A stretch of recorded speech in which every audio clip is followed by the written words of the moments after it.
तहव्वूर राणाला भारतामध्ये आणलंय। 26/11चा master mind दिल्लीत पोहोचलेला आहे। राणाला घेऊन विमान दिल्लीमध्ये पोहोचलेलं आहे। एनआयएच्या पथकाकडून आता अटकेची प्रक्रिया सुरू आहे। तहव्वूर हुसैन राणा हा भारतामध्ये पोहोचलाय। त्याला घेऊन विमान दिल्लीमध्ये पोहोचलेलं आहे। आता त्याच्या अटकेची प्रक्रिया ही सुरू आहे।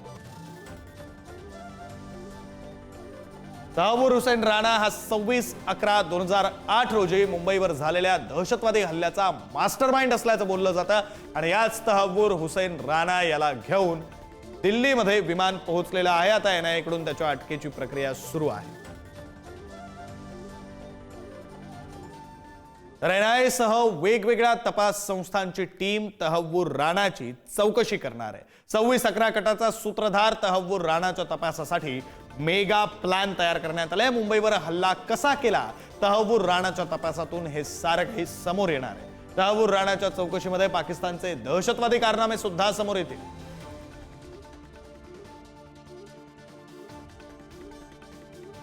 तहव्वूर राणाला आता भारतात आणलं गेलंय। त्याच्या अटकेची प्रक्रिया सुरू आहे आणि त्यानंतर एनआयए सोबतच वेगवेगळ्या तपास यंत्रणांकडून, तपास संस्थांकडून त्याची चौकशी केली जाईल। त्याच्या चौकशीमधून अनेक महत्त्वाचे तपशील समोर येतील। केवळ 26/11/2008 साली मुंबईवर झालेला हल्ला नव्हे, तर त्याच्या व्यतिरिक्त सुद्धा अनेक दहशतवादी माहिती, दहशतवादासंदर्भातली माहिती ही समोर येऊ शकते। त्यामुळे तहव्वूर राणा भारतात येणं महत्त्वाचं होतं।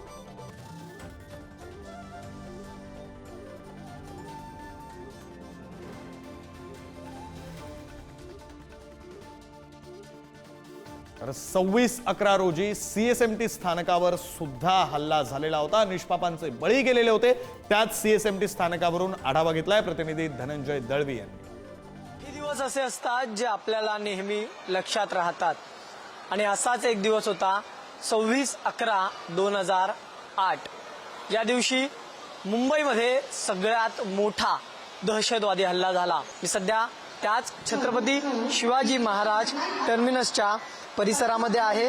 आपण जर पाहिलं तर या ठिकाणी जे दोन अतिरेकी आले होते, त्यामध्ये एक म्हणजे अजमल कसाब आणि दुसरा म्हणजे अबू इस्माईल।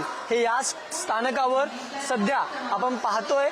याच प्रवेशद्वारातून त्यांनी ते आतमध्ये आले आणि त्यानंतर त्यांच्या हातात आपण जर पाहिलं तर AK-47च्या रायफल होत्या, ग्रेनेड होते आणि ते वापरून त्यांनी प्रवाशांवर अंधाधुंद गोळीबार सुद्धा सुरू केला होता। जे प्रवासी या ठिकाणी मृत्युमुखी पडले, अधिकारी मृत्युमुखी पडले, त्यांच्या स्मरणार्थ स्मृती प्रतीक सुद्धा या ठिकाणी बनवण्यात आले।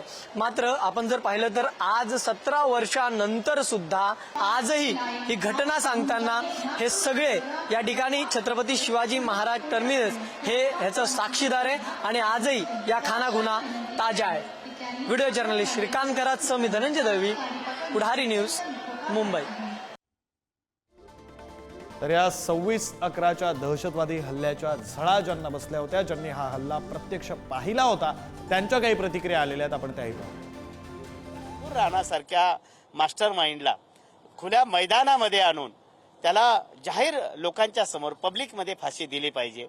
पहा, तुम्ही म्हटलात कसाबच्या वेळेस विलंब गेला आणि तो विलंब लागणार होता। कसाबला बिर्याणी खायला घातली, सगळ्या काय त्याचे लाड पुरवले गेले, पण ते त्यावेळेस आवश्यक होतं आपल्या देशासाठी। पाकिस्तानचा खरा चेहरा जगासमोर आणण्यासाठी त्या सगळ्या प्रक्रियेतून आपल्याला सामोरं जावं लागलं।